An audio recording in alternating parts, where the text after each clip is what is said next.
ഇവളെ എനിക്കെന്നെ വേണം. ഒരു രാജാവ് ഇരുന്ന സ്ഥലത്തുനിന്ന് ചാട്ടി അങ്ങോട്ട് എണീറ്റു, നേരെ വില്ല് വെച്ചേക്കണ വേദിയിലേക്ക് അങ്ങോട്ട് ഓടുകയുണ്ടായത്. വില്ലെടുത്ത് കൊലയ്ക്കാൻ പറ്റുമോ? ഒന്നും ആലോചിച്ചില്ല. പാഞ്ചാലിയെ കണ്ടു, അവളെ തനിക്കെന്നെ വേണം നിശ്ചയിച്ചു. നേരെ വില്ല് വെച്ചേക്കണ വേദിയിലേക്ക് അങ്ങോട്ട് കയറി ആ വില്ലിൻ്റെ നടുവിൽ പിടിച്ച് അവിടെ നിപ്പായി. അപ്പോഴാ രണ്ടാമത്തെ ഒരു വിദ്യ അങ്ങോട്ട് മാറുക. അങ്ങോട്ട് മാറാൻ പറഞ്ഞു കഴിഞ്ഞാൽ താനിപ്പോൾ എവിടേക്കാണ് പുറപ്പെട്ടേക്കണത്? ഞാൻ വില്ലെടുക്കാനായിട്ട്. ആഹാ, ഞാനാണ് വില്ലും ആദ്യം പിടിച്ചത്, അതുകൊണ്ട് കന്യക എനിക്കാണ്. അങ്ങനെ പറയുണ്ടായില്ലല്ലോ. വില്ലെടുത്ത് കൊലച്ച് ലക്ഷ്യം സാധിക്കുന്ന ആൾക്ക് അതാ വിദ്വാൻ പറഞ്ഞിട്ടുള്ളത്. അത് ഞാൻ തീർച്ചയാക്കിയിട്ടുള്ളതാ. എന്താ? ഞാനാണ് വില്ലും ആദ്യം പിടിച്ചത്, അതുകൊണ്ട് കന്യക എനിക്കാണ്. രാജാക്കന്മാർ തമ്മിൽ ഗംഭീരമായിട്ടുള്ള തർക്കമായി. വില്ലെടുത്ത് കൊലച്ച് ലക്ഷ്യം സാധിക്കുന്ന ആൾക്ക് കന്യക എന്ന് പറഞ്ഞതിന് പകരം വില്ലുമ്മേ ആദ്യം പിടിച്ചിട്ടുള്ള ആൾക്ക് കന്യക, രണ്ടാമത് പിടിച്ചിട്ടുള്ള ആൾക്ക് കന്യക. ഇങ്ങനെ കുറച്ചു നേരം ഉണ്ടായി.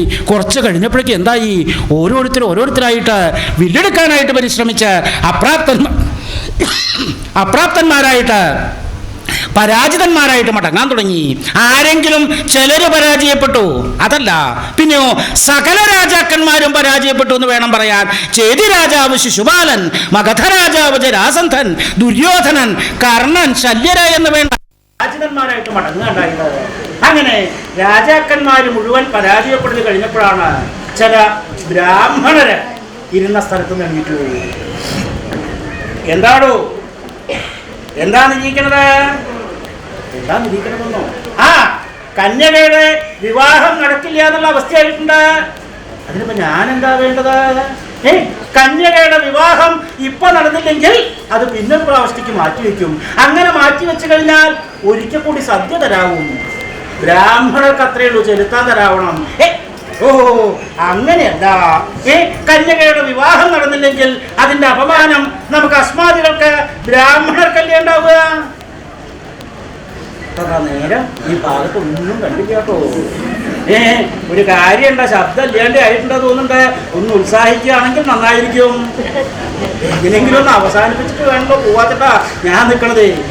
അപ്പോ കന്യകയുടെ വിവാഹം നടന്നില്ലെങ്കിൽ അതിന്റെ അപമാനം നമുക്ക് അസ്മാദികൾക്ക് ബ്രാഹ്മണർക്കല്ലേ.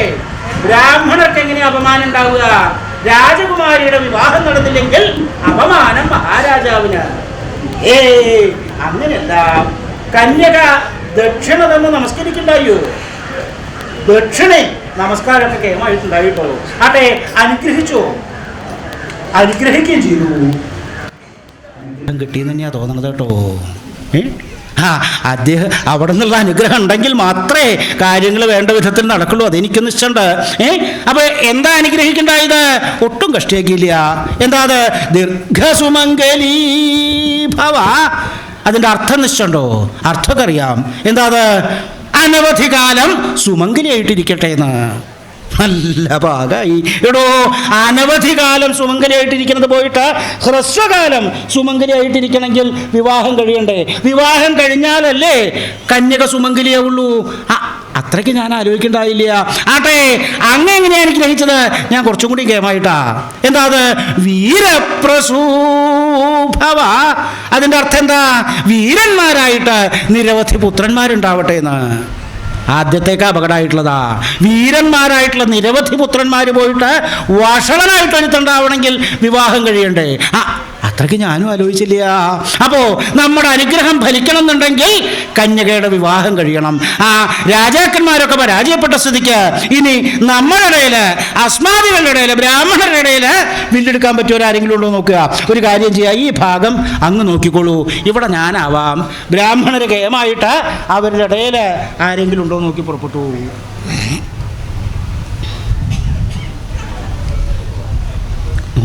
നോക്കുക ഈ ഇരിക്കുന്ന വിദ്വാനായ എങ്ങനെയാ?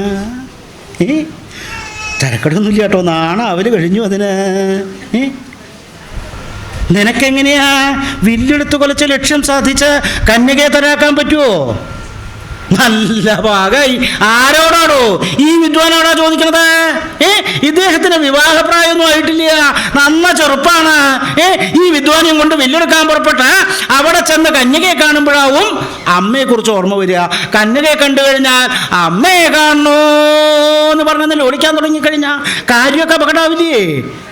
അപ്പൊ അദ്ദേഹം വേണ്ട അബദ്ധം പറ്റി ഞാൻ ചെന്ന് ചോദിക്കുകയും ചെയ്തു. ഈ കിടാങ്ങളോട് ഒരു സാധനം വേണോ എന്ന് ചോദിച്ച് മോഹിപ്പിച്ചു കഴിഞ്ഞാൽ കൊടുത്തില്ലെങ്കിൽ അപകടമാവും. ഞാൻ ഒന്ന് സമാധാനിപ്പിച്ചിട്ട് വരാം. അതേ നോക്ക് അബദ്ധം പറ്റിയതാണ് കേട്ടോ. കുറച്ചും കൂടിയും പ്രായമായി കഴിഞ്ഞാൽ ഞാൻ തന്നെ വേണ്ടപ്പെട്ടവരോടൊക്കെ പറഞ്ഞ് ഒരെണ്ണം ശരിയാക്കി തരാം. അതുപോലെ തല കുലുക്കണ്ടേ? ഇപ്പൊ കിട്ടിയില്ലെങ്കിലും എപ്പോഴെങ്കിലും കിട്ടിയാലോ എന്ന് ഇരിച്ചിട്ടാ. എന്നാ മോഹമുള്ള കൂട്ടത്തിലാ തോന്നുന്നു. എന്തായാലും ഇവിടെ നിന്ന കാര്യം അപകടമാവും. ചിലപ്പോൾ ഇപ്പൊ തന്നെ പിന്നാലെ കൂടിയെന്ന് വരും.